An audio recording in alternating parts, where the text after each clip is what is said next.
Baik ya, kita bahas untuk soal berikutnya.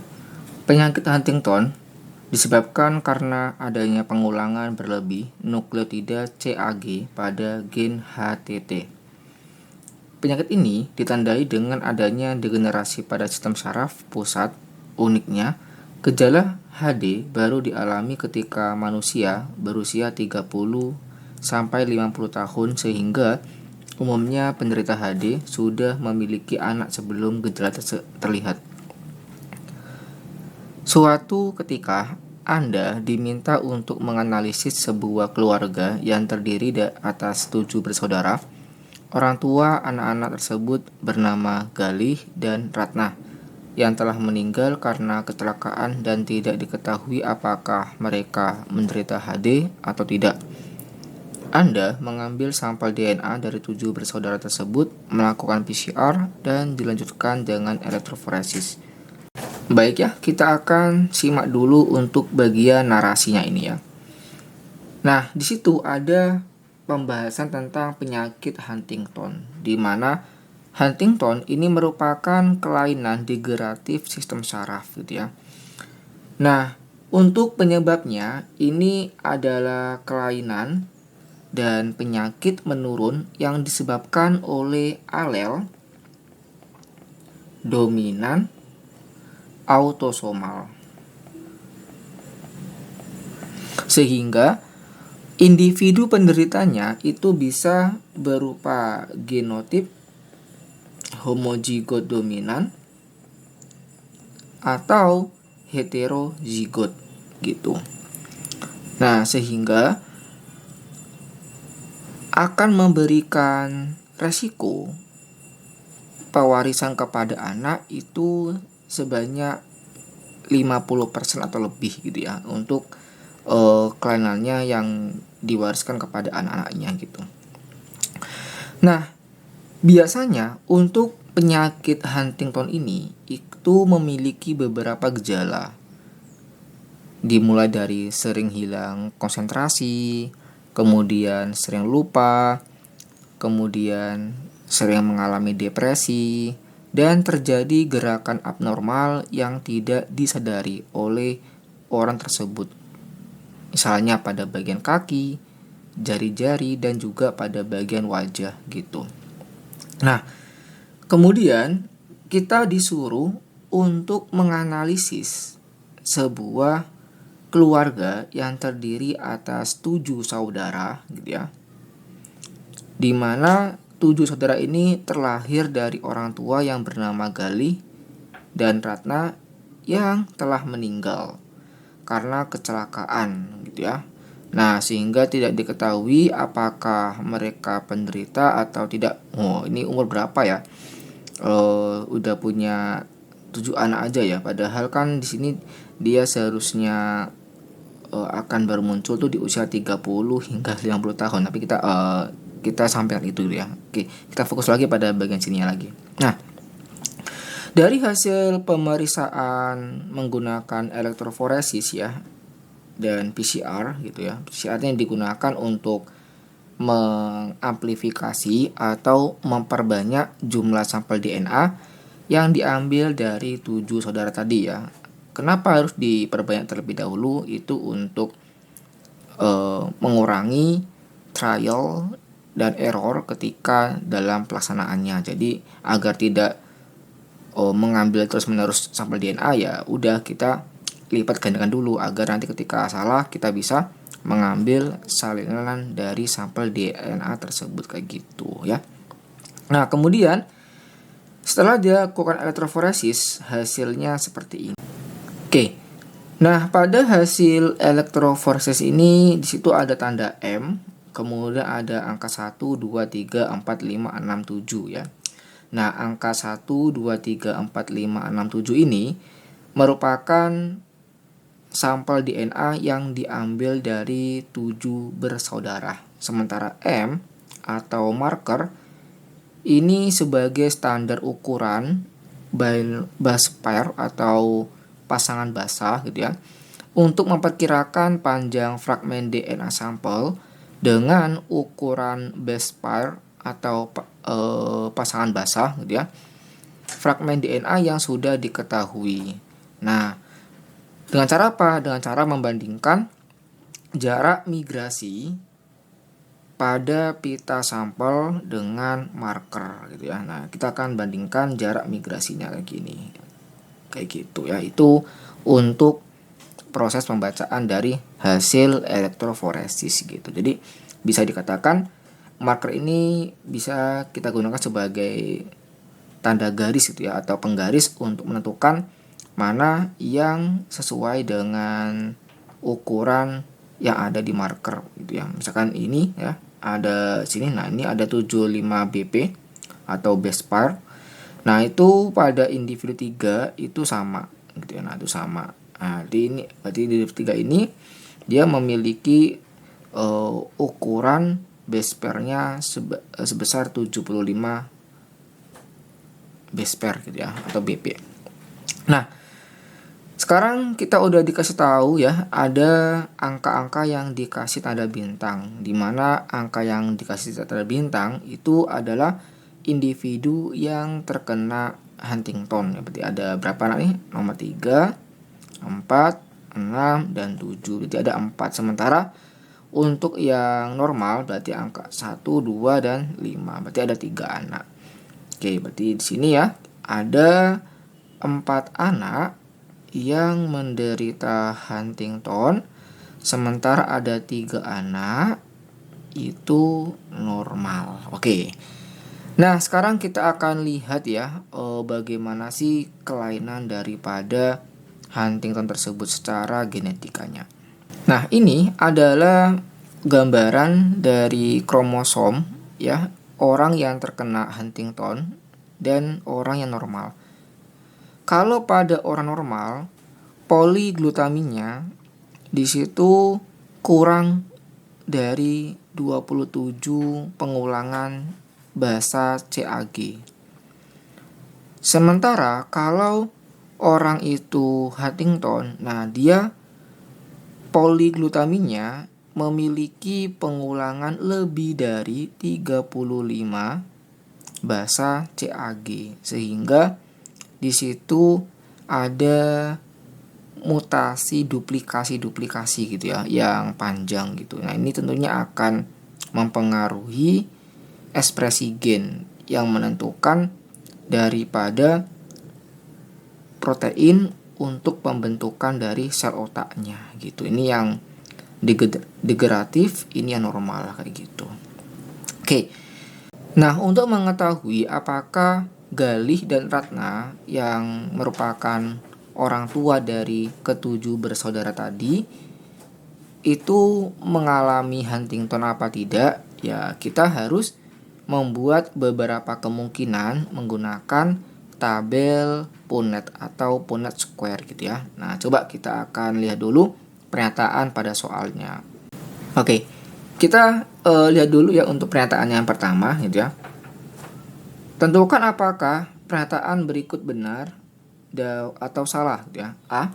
Secara teoritis mestinya terdapat lebih dari 4 kombinasi genotip berbeda dari anak hasil perkawinan Galih dan Ratna.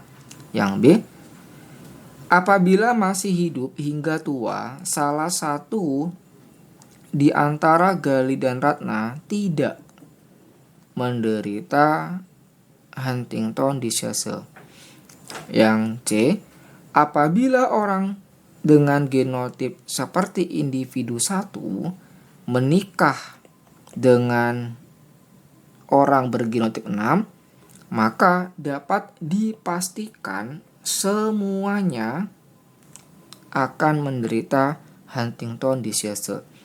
Dan yang terakhir D, genotip gen HTT pada Galih maupun Ratna tidak ada yang identik dengan satupun anak-anak mereka. Oke, untuk menjawab setiap pernyataan ini, coba kita akan membuat beberapa kemungkinan dari tabel Punnett ya.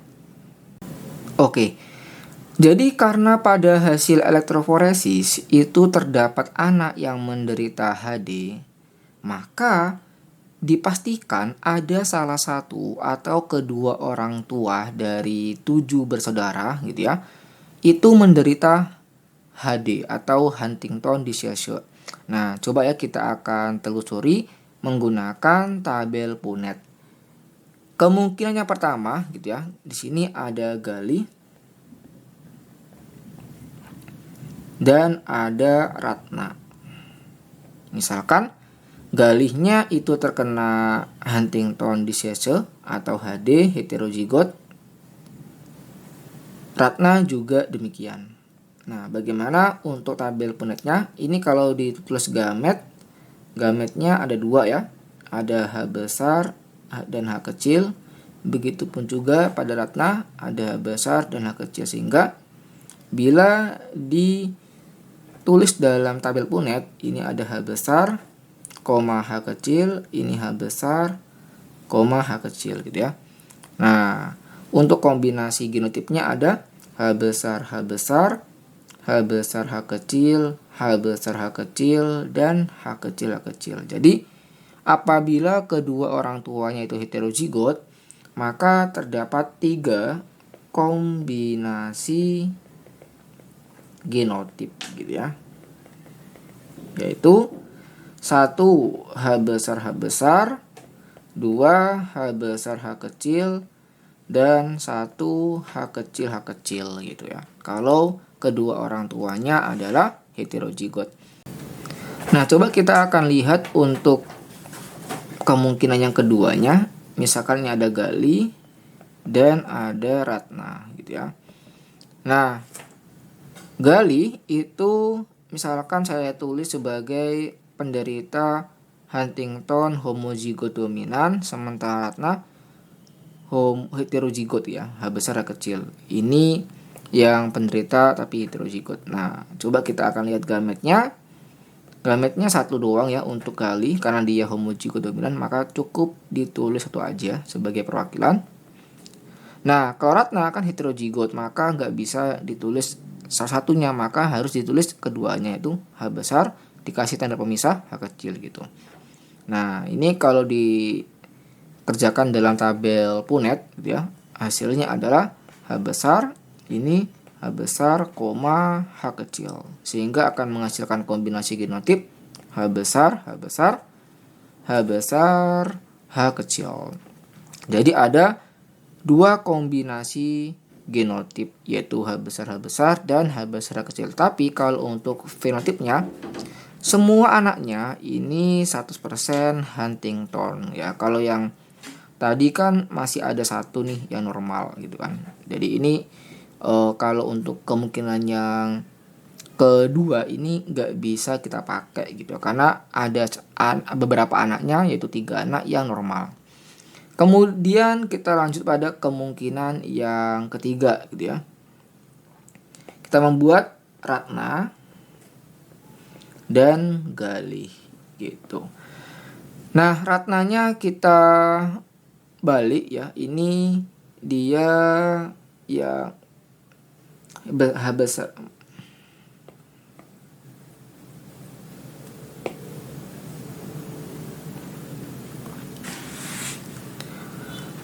Nah, coba kita akan membuat kemungkinan yang ketiga gitu ya.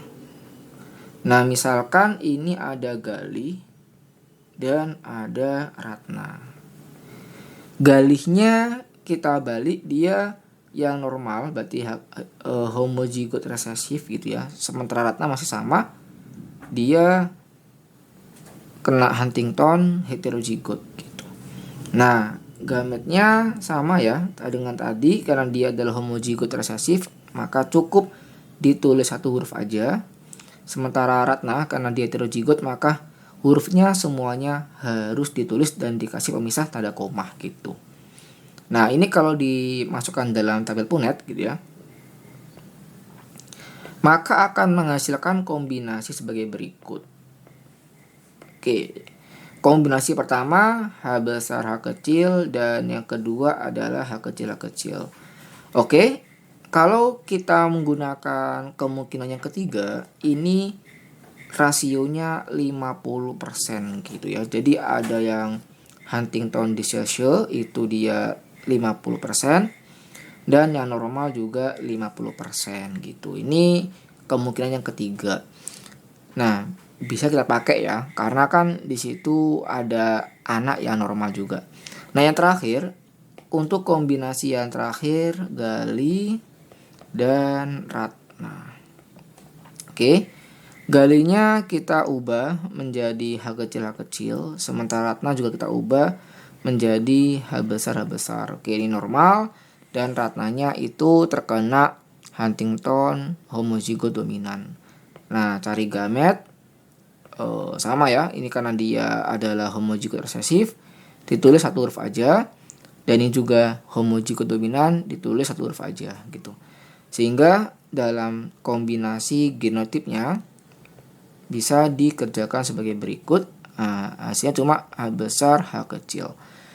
Nah, kalau misalkan seperti ini, itu semuanya juga adalah Huntington disease ya. Jadi ini nggak bisa kita pakai juga. Nah, berarti yang kemungkinan kita bisa gunakan itu ada dua gitu ya, yaitu yang nomor 1 dan nomor 3. Nah, kalau nomor 1 itu sesuai dengan apa yang ada dalam hasil elektroforesis ya, lebih banyak yang terkena Huntington dibandingkan normal, sementara kalau yang 3 itu setengah-setengah gitu ya. Nah, sekarang kita akan kerjakan untuk pernyataan yang pertama gitu. Secara teoritis mestinya terdapat lebih dari 4 kombinasi. Enggak ya, ada maksimal 3 kombinasi genetik. Jadi ini salah. Kemudian yang B, apabila masih hidup hingga tua, salah satu di antara Galih atau Ratna tidak menderita, ada ya. Karena kalau misalkan salah satunya itu dia tidak menderita gitu ya, misalkan yang ini gitu ya, yang ini dia tidak menderita, ini menderita gitu. Nah, itu masih bahkan malah semua anaknya itu Huntington gitu ya. Dan begitu pun juga kalau misalkan Galihnya dia normal, kemudian Ratnanya itu heterozigot gitu ya, Huntingtonnya. Nah, itu masih ada 50% yang normal dan 50% yang Huntington. Berarti ini salah satu di antara Galih atau Ratna tidak menderita, ini salah juga. Yang C, apabila orang dengan genotip seperti individu 1, berarti 1 ini adalah normal, berarti H kecil gitu ya, menikah dengan orang bergenotip 6, nah ini Huntington disease, berarti bisa H besar atau H besar H kecil gitu ya, maka dapat dipastikan semua anaknya akan menderita HD. Nah, kalau misalnya perkawinan antara 1 dengan H besar, berarti kan ini mirip kayak yang ini ya. Pada kemungkinan yang keempat itu memang semuanya adalah Huntington gitu ya. Tetapi kalau misalkan yang 6 ini adalah H besar H kecil, berarti kan sama kayak kemungkinan yang nomor 3. Nah, itu kan 50%, ada yang normal. Berarti ini belum bisa dipastikan gitu ya. Kemudian yang D, genotip gen HTT pada Galih maupun Ratna tidak ada yang identik dengan satupun anak-anak mereka. Kalau kita menggunakan misalkan kemungkinan pertama, di sini ada anak kok yang dia itu memiliki genotip yang sama dengan ayah ibunya ya, yaitu ada H besar H kecil. Nah, ini ada 2. Jadi kalau tidak ada yang identik ini salah gitu ya. Karena masih ada yang identik itu heterozigot pada anaknya. Maka untuk jawaban di soal kali ini itu salah semuanya gitu ya. Nah, itu aja ya dari saya. Apabila ada jawaban yang berbeda dari kalian atau ada keterangan yang kurang, bisa komen di kolom komentar ya. Bye.